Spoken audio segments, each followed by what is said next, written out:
በቀን 13 10ኛ ወር 2017 እንደ ኢትዮጵያውያን አቆጣጠር ከእግዚአብሔር ዘንድ የተቀበልኩት መልእክት አለ። ለህወሓት ይሆናል።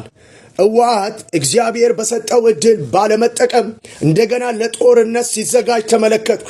እግዚአብሔር ከዚህ መንግስት ጋር አብሮ እንደገና የሰጠውን እድል በመጠቀም ለዛ ሀገር መጥቀም ሲገባው የፈረሰውን ቅጥር ማደስ፣ የወደቀውን ህዝብ ማንሳት፣ እንደገና መልሶ መገባትና ወደ ከፍታ ማምጣት ሲገባው ለጦርነት እንደገና ሲዘጋጅ መለከት ነበረ።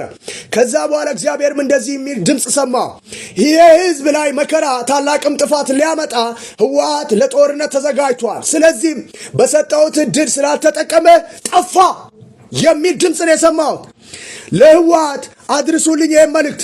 ለጦርነት ሲዘጋጁ ነው ያየሁት። ለጦርነት እንደገና ብትዘጋጁ ከእግዚአብሔር ዘንድ ሰምቻለሁ። ከዚህ መንግስት ጋር ብትስማሙ ይህን ህዝብ ትጠቅሙታላችሁ። ነገር ግን የማትጠቅሙበትን ነገር እናንተ የተዘጋጃችሁ መሆኑን ከእግዚአብሔር ዘንድ ሰምቻለሁ።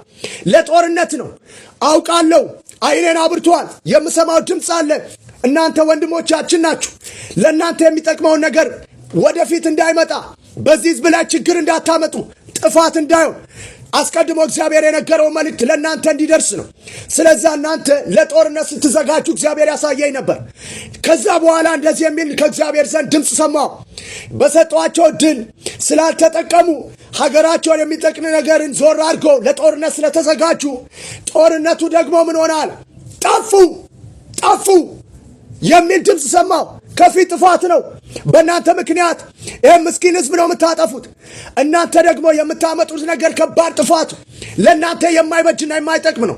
በመመለስ ከዚህ መንግስት ጋር በመስማማት የዛን ምስኪን ሀገር እግዚአብሔር የችግረኛውን ሁሉ ጮት ሰምቷ እንደገና ሊያድሰው፣ እንደገና ከፍ ሊያደርገው፣ ሊያበቃው፣ ከወደቀበት ሊያነሳ፣ ቅጥራቸው ሊገነባ፣ እንደገና ወደ ነበረበት ክብር ሊመልሳ እግዚአብሔር ያሰበው ነበር።